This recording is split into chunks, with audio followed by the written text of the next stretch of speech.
नहीं सत्संग भजन नहीं हरि को, श्रवण न राम कथा अनुरागी, कानों से भगवत चर्चा नहीं सुहाती। बस वो बात बताओ जिससे हमारी कामना की पूर्ति हो जाए। जो कहो हवन कर दे। ये हवन से, ये ताबीज बांधने से, ये घोड़े की नाल की अंगूठी पहनने से ये बुरा लगेगा सबको। कुछ नहीं होता, कुछ नहीं होने वाला। पापाचरण करो, पूरा एक टैंकर तेल चढ़ा दो शनि भगवान में, पर तुम्हारा नाश करेंगे। क्योंकि वो तेल से प्रसन्न नहीं होते, वो हरि के शरणागत से प्रसन्न होते। ये सब हरि के अनुचर हैं, सब हरि के अनुचर हैं। जानकी नाथ सहाय करे तो कौन बिगाड़ सके नर तेरो। है ये शुक्र शनिचर राहु केत सब क्षण में वही है तेरे चेरो। जानकी नाथ सहाय करे कौन बिगाड़ सकता। महाप्रभु हरिवंश चंद्र जी कह रहे, जो पे कृष्ण चरण मन अर्पित तो करी है का नवग्रह रंक। ये बेचारे नवग्रह भिखारी क्या तुम्हारा कर सकते हैं। यदि तुम बादशाह श्री कृष्ण के दास हो तो ये चाहे जिस नक्षत्र में बैठे हो तुम्हारे अनुकूल चलेंगे, तुम्हारे अनुकूल चलेंगे। तेल चढ़ाने की जरूरत नहीं, अपने को चढ़ा दो श्री हरि के चरणों में।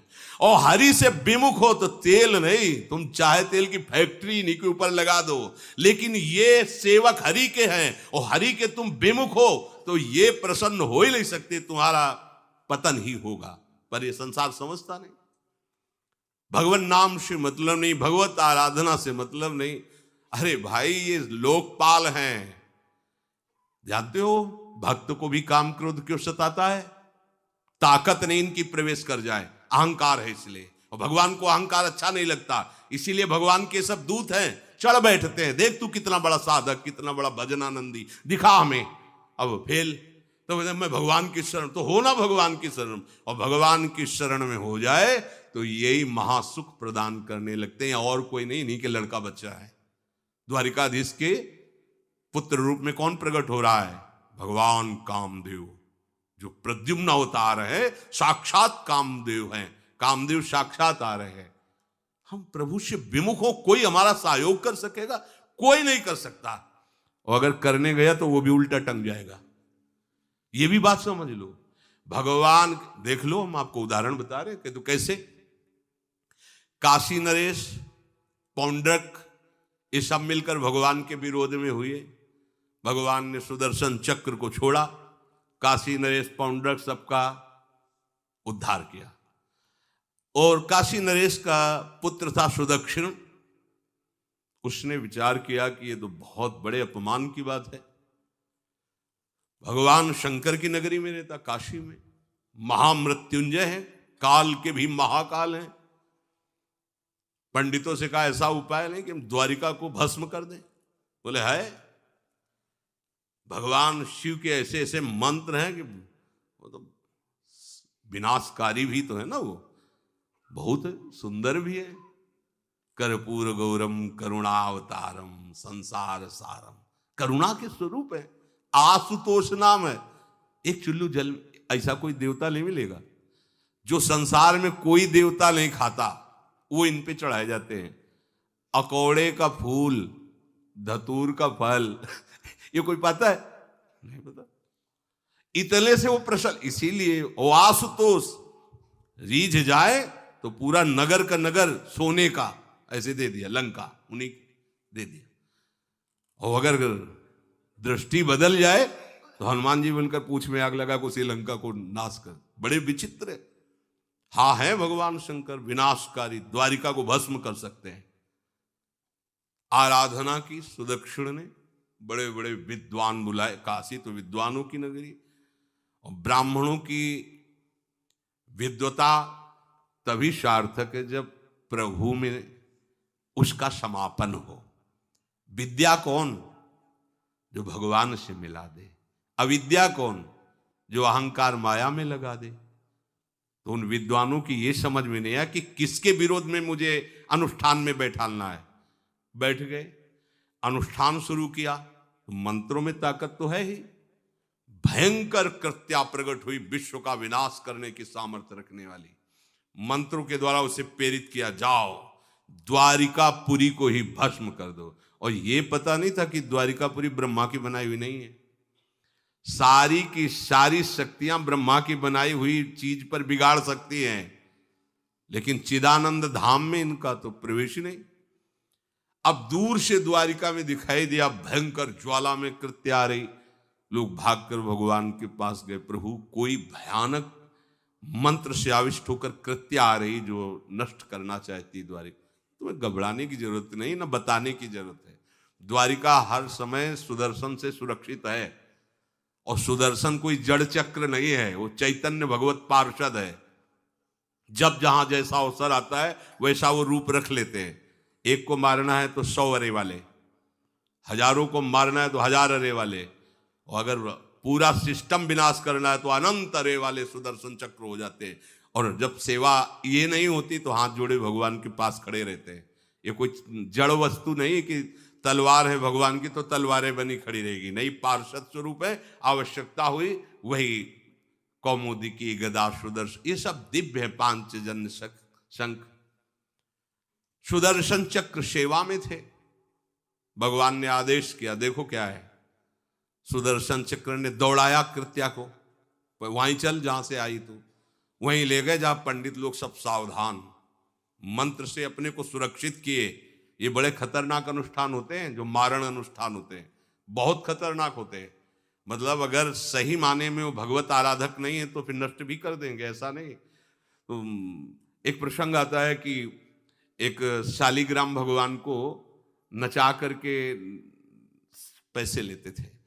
बहुत से लोग इकट्ठा हो गए, तो चमत्कार को देखने वाले संसारिक जन होते हैं, तो ऐसे शालिग्राम रखते, ऐसे करते, शालिग्राम ऐसे ऊपर उठते, ऐसे ऐसे ऐसे ऐसे नचाते, और लोग अरे देखो भगवान इनके इशारे से नाच रहे हैं। ऐसा एक भक्त तो उसी नगर में एकांत में भजन करते थे, बड़े कई शिष्य उनके थे, भिक्षा मांगने हो गए। उन्होंने देखा, आके गुरुजी से, उनका ऐसा भक्त कभी कर ही नहीं सकता।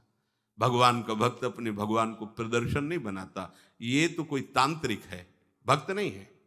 भक्ति की अलग संज्ञा होती है। ये कोई तंत्र सिद्ध आदमी है जो भक्ति का नाटक करके लोगों को ठग रहा है। बोले महाराज फिर आपको चलना चाहिए, क्योंकि हजारों लोग उससे प्रभावित हो रहे। बोले हम गए तो उसका सब बंद हो जाएगा, ये दुकान मकान। बोले चलो ना महाराज, बड़ा ऐश्वर्य जमा हो रहा था, लोग भेंट जा। वो गए, बस अंदर से नाम जप करते हुए जो खड़े हुए, तो कुछ नहीं, कोई भी उसका मंत्र। वो आसपास दृष्टि डाला, कौन आया नया, तो उसी में देखे फटे पुराने कपड़े पहने, तेज से चमकते हुए भक्त। तो उनका तुम चले जाओ यहां से। तो उनका नहीं, हम चले जाने के लिए नहीं आए, हम आपको बताने आए, ये नाटक मत करो। अगर सही आराधना करो इनकी तो ये लोग क्या देंगे, ये तो परम पद दे देंगे, शालिग्राम भगवान है, आप भगवान का ऐसा प्रदर्शन करते हो। अब लोगों का विरोध शुरू हुआ, क्योंकि इतने बड़े संत जब बोल रहे तो सब लोग, अब उसको बहुत बुरा लगा कि हमारी तो सारी दुकान बंद हो गई। और एकांत में जाकर उसने मूठ का प्रयोग किया। ये मारण होता है मंत्रों से, एक खप्पर में आग जैसी जलती है, उसमें अभिषिक्त करके भेजा जाता है, और जिसके पास भेज दिया गया वो उल्टी में खून, शौच में खून, 2-4 जितना समय रखा गया उसके अनुसार मर जाएगा वो। पर ये साधारण लोगों के, भजनानंदियों के ऊपर नहीं। भजन वाले मत डरे, साप ताप रोग शोक, किसी का श्राप भी आपको छू नहीं सकता। कोई ताप, कोई दोष, कोई रोग, कोई मारण, कोई मूठ, किसी की सामर्थ्य नहीं। राधा राधा राधा, जिनके चरणों में सुदर्शन चक्र बसता है वो है किशोरी जी, जो लाल जो हाथ में रखते हैं ना, श्री जी के चरण चिन्हों में सुदर्शन चक्र है। वो मूठ गई महात्मा की कुटिया के सामने, और बस जैसे मक्खियां भिनभिनाती ऐसी आवाज आई, बस वैसे नाच रही थी बाहर। तो वो डेहरी के पास आए और उनका, हमारे दृष्टि में भगवान की सिवा कोई नहीं, आप में भी भगवत शक्ति है, क्या आप ये नहीं समझते हैं कि निरपराध के लिए मारण किया गया है? हमारे में सामर्थ्य है, हम आपको अभी नष्ट कर सकते हैं। अरे भगवान के नाम में आप जाओ और उनको दंड दो। कोई मंत्र नहीं पड़े थे, मूठ वापस हुई और मुंह से खून, सौंच से, उन्हीं के त्राहिमाम मच गया। फिर उनको लगा कि मुझे जाना चाहिए उसकी रक्षा के लिए, गए, भगवान नाम स्पर्श करते हुए से माथे पे हाथ, सब शांत हो गया। बोले अब अवसर हम दे रहे हैं, अब नाम जप कर लो, नाटक बंद करो। उस चरणों में गिरा, उसी दिन शिष्य बन गया। तो सुदर्शन चक्र ने कृत्या को नष्ट नहीं किया, वहां द्वारिका में दौड़ाया। जब काशी पहुंची, काशी भगवान विश्वनाथ जी के त्रिशूल में बसी हुई है और शिव की दृष्टि से सुरक्षित है। जो वहां श्रद्धा पूर्वक वास करे उसका मोक्ष अनिवार्य है, तारक मंत्र देकर शिव करते हैं। पर उस कृत्या को सुदर्शन ने नष्ट किया और जितने ब्राह्मण थे सबका राधे राधे, और पूरी काशी में आग लगा दी। तो विश्वनाथ जी मुस्कुराए, नाराज थोड़ी, क्योंकि विश्वनाथ जी ने कह दिया था यदि ब्राह्मण विरोधी कोई है तो हमारा ये मारण काम कर जाएगा। और उनको ये समझ में नहीं आया कि नमो ब्रह्मणे देवाय भगवान का नाम है, वो जानते थे। तो कोई भी भगवत विरोध भाव लेकर के किसी भी देवता की आराधना करके कुछ नहीं होने वाला। किसी भी देवता, एक तांत्रिक बहुत वो संतों को परेशान करता था, धर्म सम्राट स्वामी श्री करपात्री जी महाराज, ये बहुत पुरानी बात नहीं है। उन्होंने संतों ने आगे बताया कि बहुत अपमान कर देता है।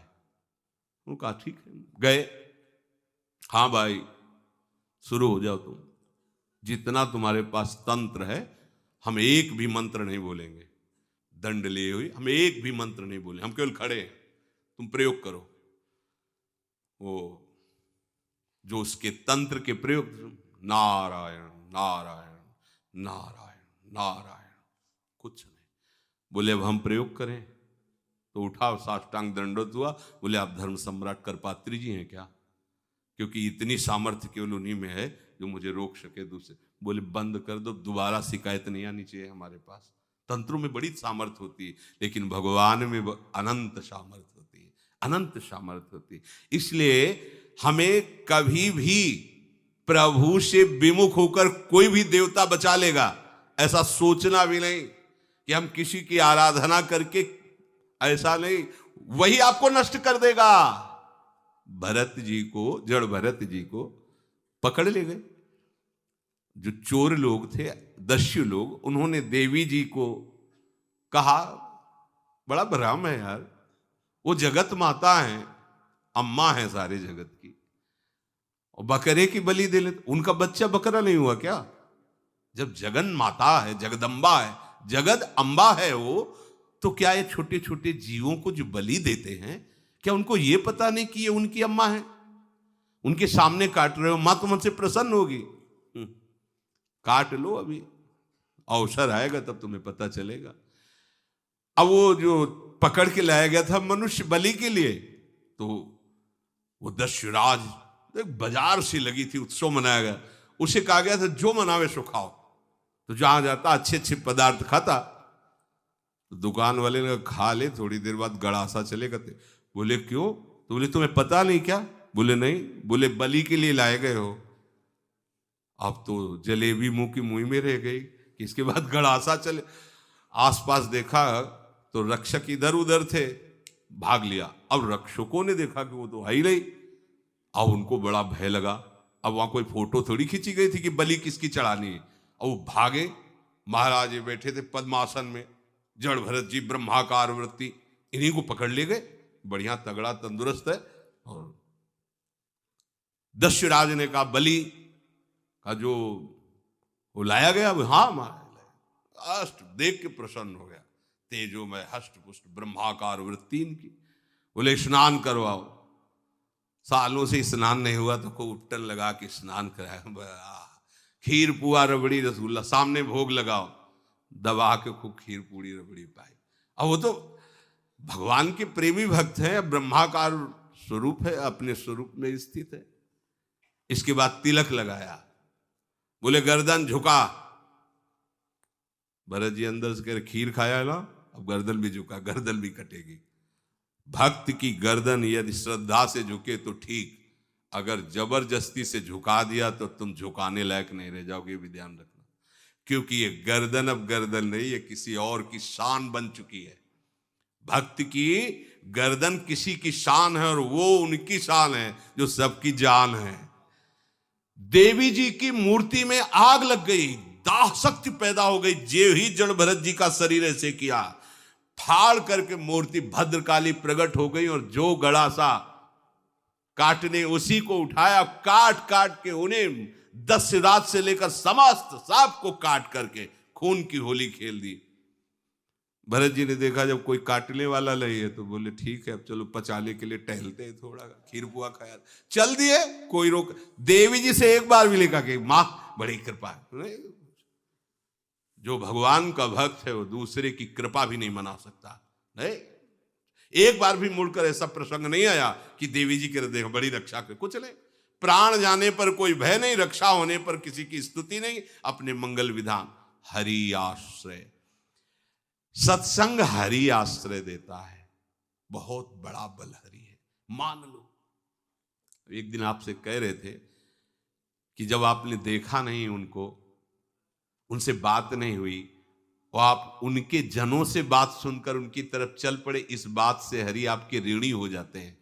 भगवान इसी बात से ऋणी हो जाते हैं। बस ये बात आप हृदय में बैठा लीजिए। जैसे लोग प्रश्न करते हैं ना कि हमने भगवान को देखा नहीं, भगवान क्यों, हम कैसे, किसी की बात तो मान लो ना। आप मान लो, वो तो आपके अंदर भी बैठे हुए हैं, वो आपको इतना प्यार देने लगेंगे। जहां कोई सहायक नहीं होगा वहां हरि आपको दिखाई देंगे, देख लेना। बिगड़ी ऐसे क्षण में बन जाती है, ऐसा लगता है गला कटा तो वो तलवार गले तक आएगी, हार बनकर सुगंधित फूल बन जाएगी, पर गले तक आने आने तक तुम्हारी निष्ठा देखी जाएगी। नहीं नहीं, बस मेरे हरि का यही विधान, वो आते आते हार बन जाएगी, वो तलवार तुम्हारा गला नहीं काट पाएगी, क्योंकि गले में हरि नाम चल रहा है। मान लो हमारी महालक्ष्मी चरण चापती रहती, क्या चाहिए तुम्हें, क्या चाहिए। आप सच्ची मानिए, क्या मतलब कितनी मलिनता छा गई है। हम इसको मार देंगे तो 2 लाख रुपए मिल जाएंगे, ये कर देंगे तो, अरे भैया अगर तू हरि नाम जपेगा तो इसकी कीमत नहीं है, कीमत नहीं, अमूल्य वस्तु है। इसके ब्याज में तू कुबेर बन सकता है, मूल्य तो कभी खत्म होता ही नहीं है, ब्याज में तू ब्रह्मा बन सकता है। बनना तो चाहे, भक्तजन तो कहते हैं नहीं चाहिए मुझे ब्रह्मा का पद, परमेष्ठी पद, नहीं चाहिए सम्राट पद, नहीं चाहिए योग की सिद्धियां, मुझे प्रभु आपकी दास्ता चाहिए। ये बात कितना महासुख होगा उस भक्त को जो इन बातों को कह रहा है, नहीं चाहिए मुझे मोक्ष सुख नहीं चाहिए। वो ऐसे थोड़ी कह रहा है, श्रद्धा से नहीं कह रहा, अनुभूति से कह रहा है, मुझे नहीं चाहिए ये सब, इनमें वो सुख नहीं है जो आपके चरणों के समीप रहने में सुख है। नहीं सत्संग भजन नहीं हरि को, श्रवण न राम कथा अनुरागी, सुत बीत दार भवन ममता निसि सोवत अति न कबहु मति जागी। अरे तेरी बुद्धि सो रही है, जगा दे। पुत्र में, रुपया में, स्त्री में, मकान में, इसमें सबकी ममता होती है, सबकी, जितने सृष्टि में पैदा हुए हैं। केवल सत्संगी की नहीं होती।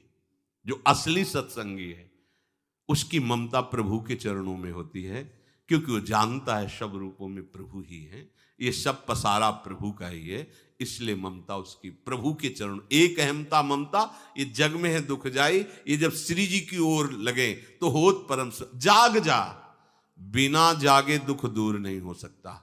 जैसे स्वप्न में हम देख रहे हैं कि समुद्र में डूब रहे हैं, अब जागृत में आसपास सैकड़ों नाव लगा दें तो बच जाएगा क्या वो, क्योंकि वो तो सो रहा है और वो स्वप्न में देख रहा है।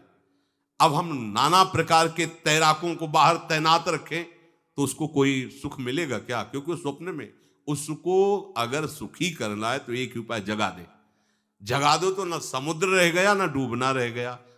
ऐसे ही संसार में मोह से ऐसे ग्रसित जीव हैं, भाई इतना ही सुखचार है, और उसी स्वप्न में वो दुख से निवृत्त होना चाहते हैं। अब हम बाहर से उनकी कामनाओं की पूर्ति करने वाली बात करें तो क्या वो सुखी हो जाएंगे क्या?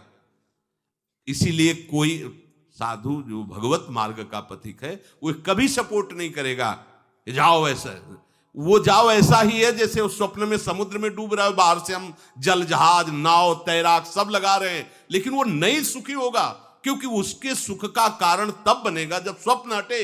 स्वप्न तब हटेगा जब वो जागे। जो सपने सिर काटे कोई, बिन जागे दुख दूर न होई, तो उसको जगा दो। साधुजन क्या करते हैं? जगा देते हैं उसको।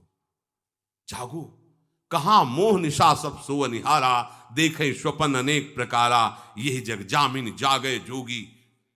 योग भगवान से जो तुमने वियोग कर रखा है, तुम जगो।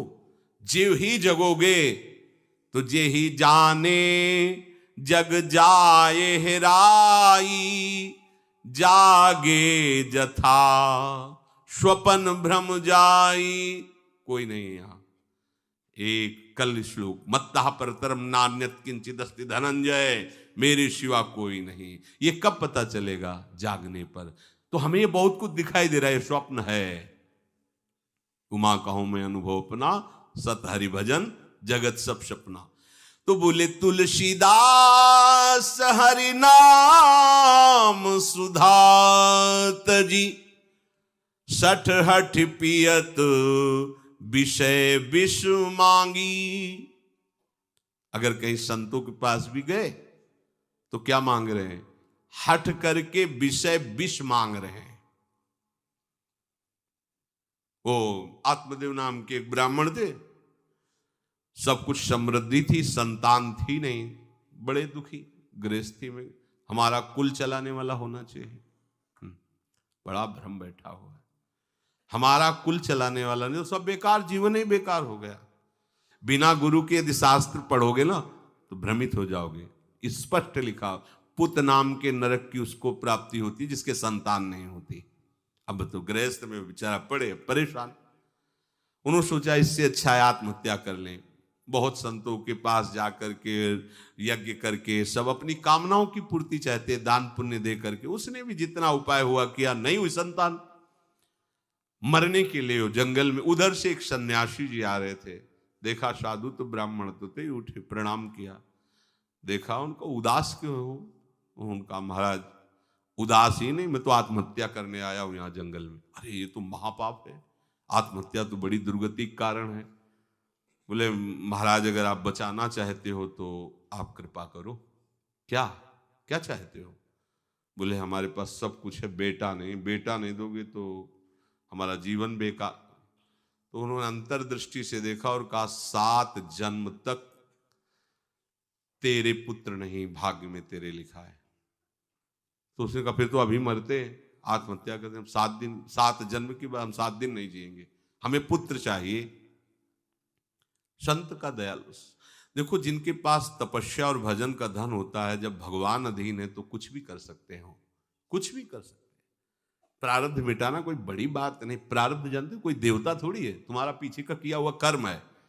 और इधर जोर का भजन है, भजन के प्रभाव से कर्म को नष्ट करने में देर थोड़ी लगती है। ये तो अच्छे शुभ कर्म करो तो तुम्हारा प्रारब्ध बदल जाएगा। भजन का प्रयोग प्रारब्ध बदलने के लिए थोड़ी है। पर वो ऐसा हट किए तो उनका देखो, हट करने से लाभ नहीं मिलता है। उनका हमें उपदेश नहीं, हमें पुत्र चाहिए। अगर आप भगवत प्रेरित होकर यहां आए हो तो आप हमें। तो उन्होंने तपस्या के बल से फल की रचना की और कहा जाओ अपनी पत्नी को ये फल पवा दो और इससे निश्चित पुत्र होगा। बहुत प्रसन्न, अब कामना पूर्ण थी। तो देख लो प्रभाव, देखो कामना का। प्रसन्न हुए आए। धुंधुली नाम था उनकी पत्नी का, नाम भी बहुत बढ़िया था, धुंधुली।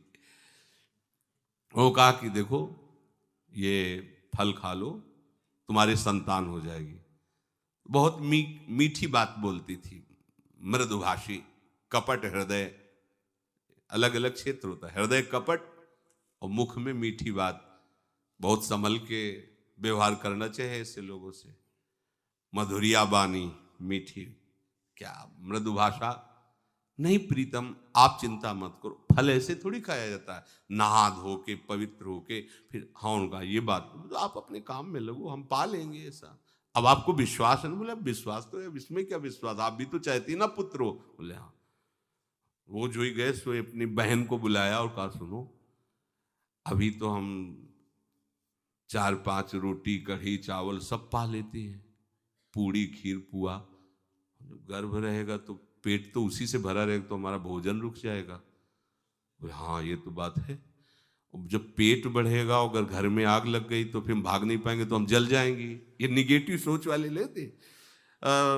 और पंडित जी तो इसी बात में लगे हैं कि गर्भ रह जाए तो क्या करें, तुम्हारा हम खाएंगे तो है नहीं पक्की बात, पर करें तो क्या करें। पंडित जी को कैसे समझो, उनका देखो एक बात है, हमारे गर्भ है, हमारे कई लड़के हो चुके हो, गरीबी है ही है हमारे यहाँ, तुम कुछ पैसा दे देना और ये नाटक करना कि मैं गर्भवती हूं, बच्चा समय होने पर हम पहुंचा देंगे, हम घोषित कर देंगे हमारा बच्चा मर गया।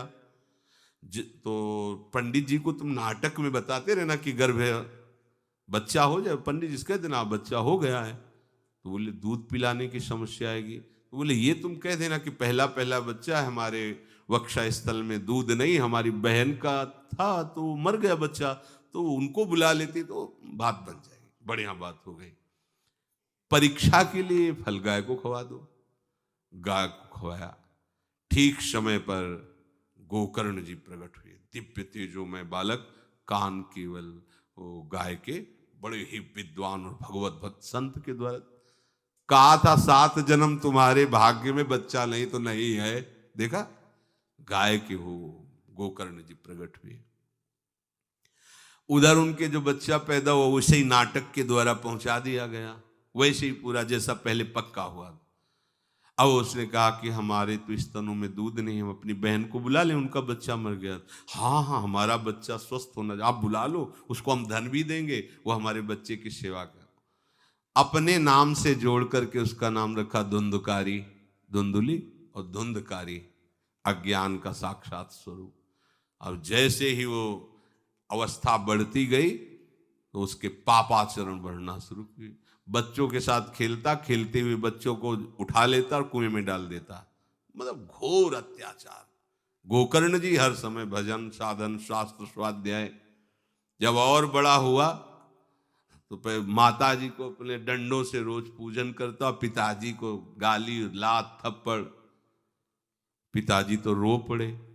गोकर्ण जी से कहा कि बेटा हमारी गाय से प्रकट हुए पर भरोसा आप ही का है, बचा सकते हो, तो बोले पिताजी जाओ यहां से, भाग जाओ यहां से, एकांत जंगल में जाकर भगवान श्री हरि का भजन करो। उन्होंने 2 श्लोकों में उपदेश किया। दूसरा श्लोक ये, धर्मम भजस्व सततम त्यज लोक धर्मान, सेवन सदा साधु पुरुषं जहि काम तृष्णाम, अन्यस्य गुण दोष चिंतन मास मुक्त्वा, सेवा कथा रस मोहो नितराम पिबत्वम। हे पिताजी, अब तुम लोक धर्म का त्याग करके भागवत धर्म को स्वीकार करो, एकांत में जाकर साधु महापुरुषों के संग से उनके उपदिष्ट उपदेश के अनुसार आचरण करो, प्रभु की लीला कथा सुनो, ना कोई कामना ना कोई तृष्णा, किसी के गुण दोष का वर्णन मत करना, और सदैव भगवत सेवा भावना में रहना, इसी जन्म में तुम्हें भगवत प्राप्त। वो तो उधर गए, इतनी पिटाई की उसने माँ की, माँ कुएं में गिरकर आत्महत्या कर ली।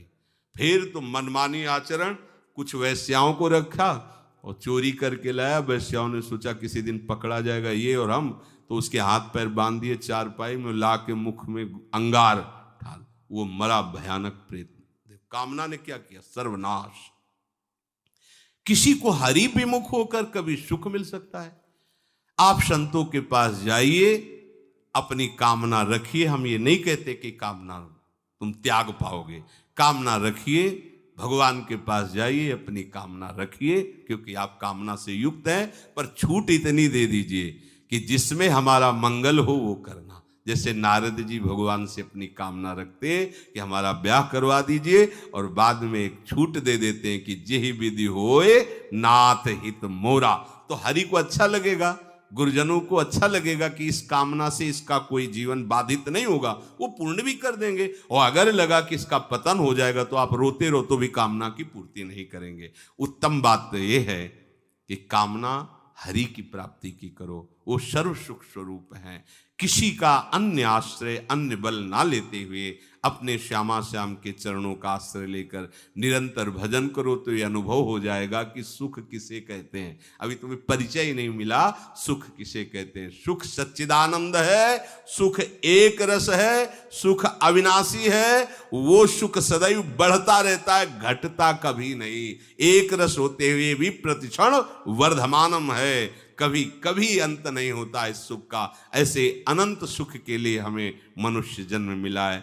प्यारे इसे मत खोइए, हर समय राधा राधा राधा राधा राधा, और किसी को दुख मत दीजिए, कोई गंदा नशा मत कीजिए, कोई गंदे आचरण मत कीजिए, गंदा भोजन मत कीजिए जिससे अन्य जीवों को कष्ट हो, ऐसा कोई भोजन स्वीकार मत करो। इसी जन्म में आप देख लेना, इसी जन्म में आपको वो वस्तु मिल जाएगी, निहाल हो जाओ। हम किसी पक्षपात की बात नहीं करते। अगर इस छाती को बचपन से अभी तक ऐसा, तो हम कह देते कि भाई आगे कुछ भी हो, कोई भी हमारी गलती हो, हम ये मान सकते हैं, पर हमें ये पता चला कि बचपन से आज तक जलता ही रहा, कभी शांति नहीं मिली, भागता ही रहा पर कभी विश्राम नहीं मिला। पर हम ये आपको कह रहे हैं कि जैसा प्यार प्रभु वैसा अन्यत्र कहीं कभी कहीं नहीं मिला, और प्रभु के प्यार का मूर्तिमान स्वरूप हमारी प्यारी जू, निहाल कर दिया प्रभु ने प्यारी जू के चरणों का आश्रय और उनका परिचय देकर। पूछो बस, यहाँ वाणी मौन हो जाती है, प्यारी जू तो प्यारी जू। और हम ही नहीं, आप सब महाभाग्यशाली है। वृंदावन आए, राधा किशोरी जू के घर में आए और उनकी चर्चा सुन रहे हैं, उनके सिद्धांत सुन रहे हैं, कहीं ना कहीं आपके अंदर उनकी तरफ बढ़ने की इच्छा भी है। ये बहुत बड़ी बात है। बस इस इच्छा को, इस आशा को इतना बढ़ा लो कि कोई इच्छा न रह जाए, कोई आशा न रह जाए, हर समय निरंतर नाम